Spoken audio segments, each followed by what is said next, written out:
Assalamualaikum warahmatullahi wabarakatuh. Selamat datang di channel Aneka Cerita Horor. Tempat di mana setiap kisah bukan sekadar cerita, tapi pengalaman yang mungkin pernah terjadi, atau bahkan sedang mengintai di sekitarmu. Matikan lampu, gunakan headset, dan siapkan nyalimu. Karena malam ini, kita akan masuk ke dunia yang tak semua orang berani jelajahi. Jangan lupa subscribe, like, dan share. Karena setiap cerita di sini punya sesuatu yang ingin mereka sampaikan.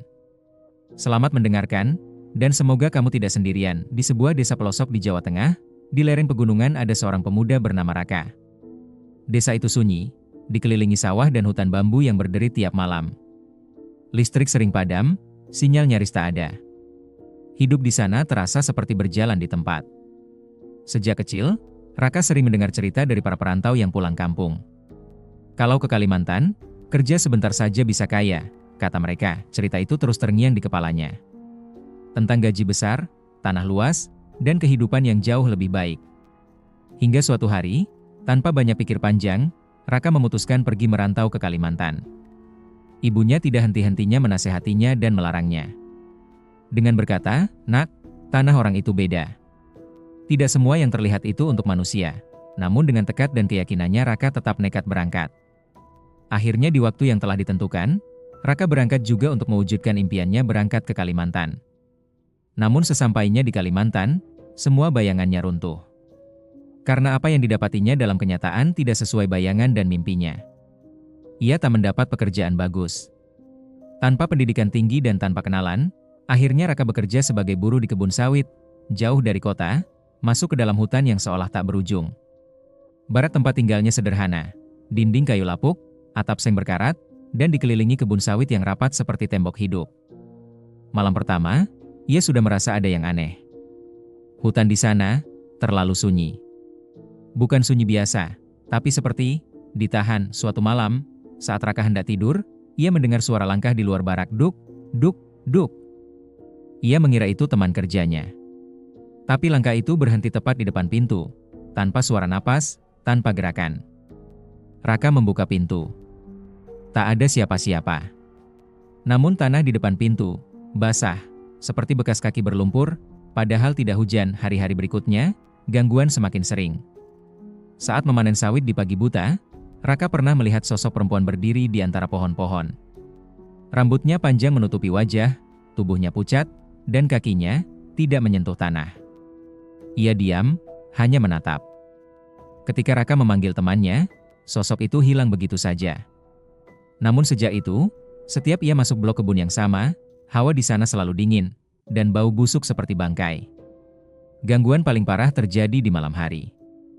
Raka sering mendengar suara tangisan dari arah kebun. Tangisan itu lirih, lalu berubah menjadi tawa. "Hehehe, pulang, pulang." Suara itu memanggil namanya. Suatu malam, ia memberanikan diri melihat dari jendela. Di antara pohon sawit, ia melihat beberapa sosok berdiri berjajar. Tinggi, hitam, tanpa wajah.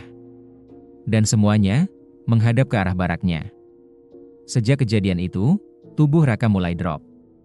Ia sering demam tanpa sebab, mimpi buruk setiap malam, dan bangun dengan tubuh penuh lebam seperti habis dipukul.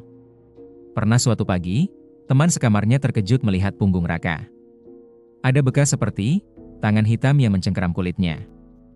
Mandor kebun hanya berkata singkat, "Kau ganggu mereka, atau mereka sudah menandai kau." Raka mulai ketakutan. Ia ingin pulang. Suatu malam, saat demamnya semakin parah, Raka merasa ada yang duduk di samping tempat tidurnya. Perlahan ia membuka mata. Seorang perempuan, wajahnya hancur, matanya kosong, duduk sangat dekat. Napasnya dingin, dan bau tanah basah memenuhi ruangan. Perempuan itu berbisik, "Kau sudah datang. Sekarang tinggal di sini." Raka tak bisa bergerak. Tubuhnya kaku. Saat ia mencoba berteriak, suaranya tak keluar. Keesokan harinya, Raka memutuskan untuk pergi. Ia mengumpulkan uang seadanya, berniat kabur dari kebun itu.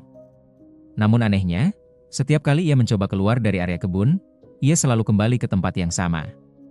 Jalan yang ia lewati terasa berputar. Hutan seperti menelannya. Seolah-olah ia tidak diizinkan pergi oleh hutan tempatnya berada sekarang. Beberapa minggu kemudian, Raka benar-benar menghilang.